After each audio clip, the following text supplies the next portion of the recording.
Isang dahilan siguro kung bakit kaunti ang nakakarating dito ay dahil ayaw nilang maghirap sa trekking.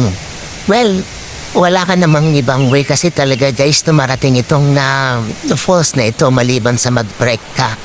Yun nga lang, kailangan mo ng mga siguro 45 minutes to 1 hour depende sa facing na pagtitrek bago marating ang waterfalls na ito. Pero guys, super duper ganda naman ng waterfalls na ito.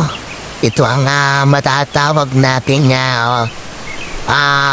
Buntot Palos Falls sa Bacil, Laguna. So yun guys, puntahan nyo na ito para sa gayon ay maranasan nyo rin ang waterfalls na ito. Super duper ganda nito guys.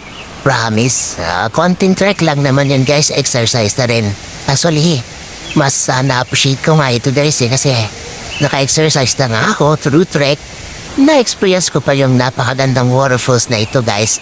At konti lang yung tao. Nung umalis sila, nasolo ko yung buong waterfalls guys eh.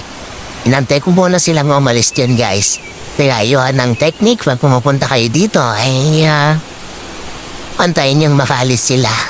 Kung gusto niyong masolo yung falls. Pero yun nga guys, konti lang talagang nakakapunta dito. Pero yun guys, ganda. O diba? Sold na ako dito. Kaya tara na dito.